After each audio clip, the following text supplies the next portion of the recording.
पश्चिम Asia में जारी तनाव और ईरान युद्ध की विभीषिका के बीच भारत के लिए एक राहत भरी खबर है। दुनिया के सबसे संवेदनशील जलमार्ग स्ट्रेट ऑफ हॉर्मूज में फंसे जहाजों को निकालने में भारत ने चीन और पाकिस्तान जैसे देशों को भी पीछे छोड़ दिया है।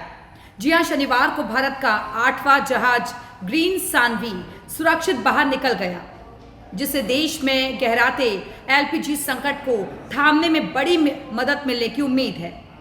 वैश्विक एजेंसियों की रिपोर्ट्स के मुताबिक युद्ध की स्थिति के कारण हॉर्मुज जल डमरू मध्य में इस समय विभिन्न देशों के लगभग 300 जहाज फंसे हुए हैं। जी हां, 300 जहाज वहां पर फंसे हुए हैं और इनमें सबसे बड़ी संख्या चीन की है, जिसके 60 से 70 जहाज अटके हुए हैं।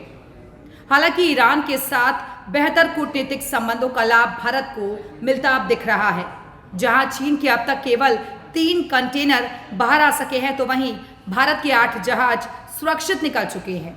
दूसरी ओर पाकिस्तान ने अपने 20 जहाजों को रास्ता मिलने का दावा तो किया, लेकिन हकीकत में अब तक केवल 2 जहाज ही कराची पहुंच पाए हैं। अंतर्राष्ट्रीय मीडिया के मुताबिक पाकिस्तान इस संकट के समय में भी अमेरिकी खेमे को खुश करने की कोशिश में जुटा है, जबकि भारत की प्राथमिकता अपनी ऊर्जा सुरक्षा रही है। भारत अपनी दैनिक एलपीजी खपत के लिए काफी हद तक आयात पर निर्भर है और पिछले 10 दिनों में हॉर्मुज से निकले जहाज भारत के लिए किसी वरदान से कम नहीं है। ये मात्रा पूरे देश की करीब 3 दिन की कुल जरूरत को पूरा करने के लिए पर्याप्त है। अब ओमानी रूट बनेगा नया रास्ता। जी हाँ, एक नए रास्ते के जरिए ये टैंकर्स जो हैं वो भारत पहुंचेंगे। सरकारी आंकड़ों के मुताबिक संकट शुरू होने के समय उस क्षेत्र में भारत के कुछ 24 जहाज मौजूद थे। कुल मिलाकर 24 जहाज वहां पर मौजूद थे। 8 के बाहर आ जाने के बाद अब बाकी बचे 14 जहाजों को निकालने की कवायद भी तेज हो गई है। हाल ही में 3 ओमानी टैंकर्स के इसी रूट से गुजरने के बाद ये संभावना प्रबल हुई है कि हॉर्मुज के पश्चिमी हिस्से में फंसे अन्य भारतीय जहाजों को भी इसी रास्ते से सुरक्षित निकाला जा सकता है। हॉर्मुज से आ रहे इन टैंकर्स के कारण घरेलू बाजार में एलपीजी की किल्लत कम होने के आसार हैं।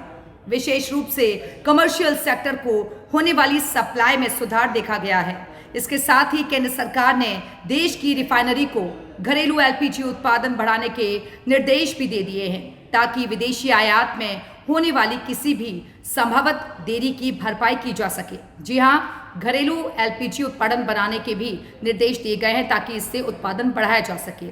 युद्ध की इन चुनौतियों के बीच भारतीय जहाजों का सुरक्षित निकलना वैश्विक पटल पर भारत की बढ़ती कूटनीतिक धमक और ऊर्जा कूटनीति की बड़ी सफलता मानी जा रही है।